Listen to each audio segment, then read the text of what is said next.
இடைநீக்கம் செய்யப்பட்ட அன்றே அவர் வெளியிட்ட அறிக்கை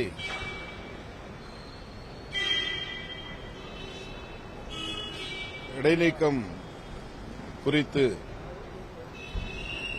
அவர் சொன்ன கருத்து கட்சிக்கு எதிராக அல்லது தலைமைக்கு எதிராகத்தான் இருந்தது. அதாவது அந்த விளக்கம் அவருடைய பார்வையில் சரியாக இருந்தாலும் கூட ஒரு கட்சியின்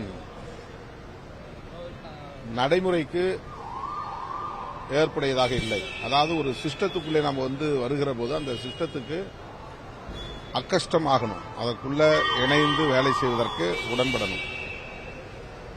நமக்கு எல்லாம் தெரியும் என்றாலும் கூட, நாம் பேசுவது சரிதான் என்றாலும் கூட, நாம் மக்களுக்காகத்தான் பேசுகிறோம் என்றாலும் கூட, கட்சி ஒரு கட்டுப்பாட்டை விதிக்கிறது, அந்த கட்டுப்பாட்டுக்குள் இருந்து இயங்க வேண்டும் என்று சொல்லுகிறது என்றால் அதற்கு இணங்குவதுதான் முதலில் முக்கியமானது.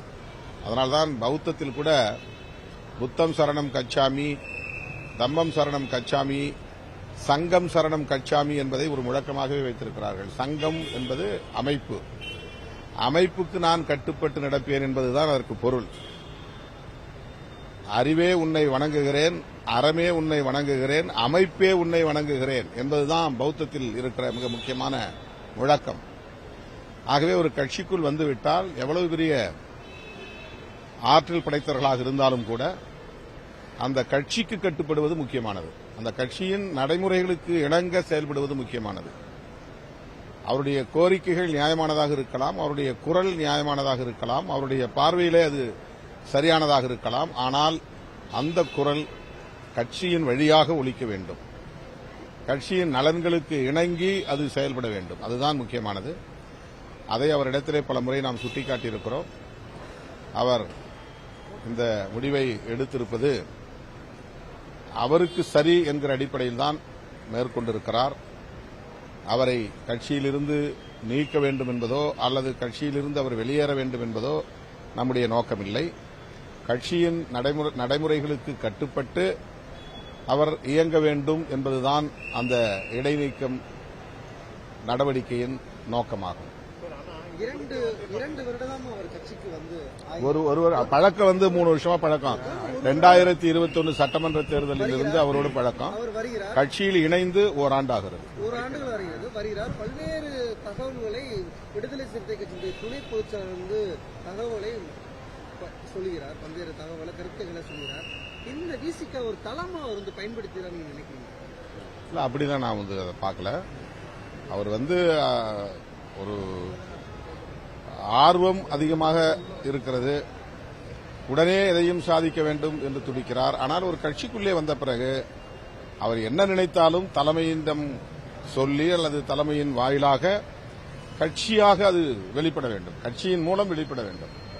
கட்சி எடுக்கிற முடிவு தனிநபராக இருக்கிற தலைவர் முடிவல்ல. கட்சி என்றால் அதுக்குள்ளே அனைத்து நிர்வாகிகளும் பொறுப்பாளர்களும் அடக்கம். அதற்கு ஒவ்வொரு முறையும் நாம் மாநில அளவிலே மாவட்ட செயலாளர்களை கூட்டி பேச முடியாது. அதற்காகத்தான் ஒரு உயர்நிலை குழு என்ற அமைப்பை வைத்திருக்கிறோம். ஆகவே ஒரு முக்கியமான அரசியல் முடிவுகளை நாம் எடுக்க முயல்கிற போது உயர்நிலை குழுவிலே கலந்து ஆய்வு செய்வது என்பது நடைமுறையாக இருக்கிறது. ஆனால் அவர் அதை இன்னும் உள்வாங்கிக் கொள்ளவில்லை. ஒரு அமைப்பு, அந்த அமைப்பின் நடைமுறை ஆகியவற்றை உள்வாங்கிக் கொள்வது முக்கியமானது.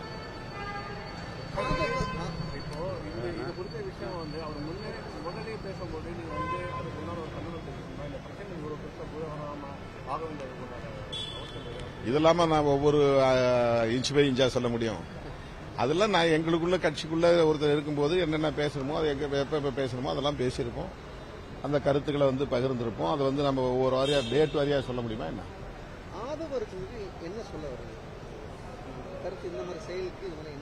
அவர் பொது வாழ்க்கையில் ஈடுபட வேண்டும் என்கிற துடிப்பை கொண்டிருக்கிறார். அது வரவேற்கத்தகுந்தது. தலித்துகள், பழங்குடிகள், பெண்கள் போன்ற விளிம்பு நிலை மக்களின் நலன்களுக்காக போராட வேண்டும் என்கிற எண்ணமும் அவரிடத்தில் இருப்பதை வரவேற்கிறோம். ஆனால் அவசரம் கூடாது. அமைப்புக்கு கட்டுப்பட்டு இயங்குகிற ஒரு பாங்கு அவசியமானது, பக்குவம் அவசியமானது. செய்திகளை உடனுக்குடனும் துல்லியமாகவும் தெரிந்து கொள்ள சப்ஸ்கிரைப் பண்ணுங்க.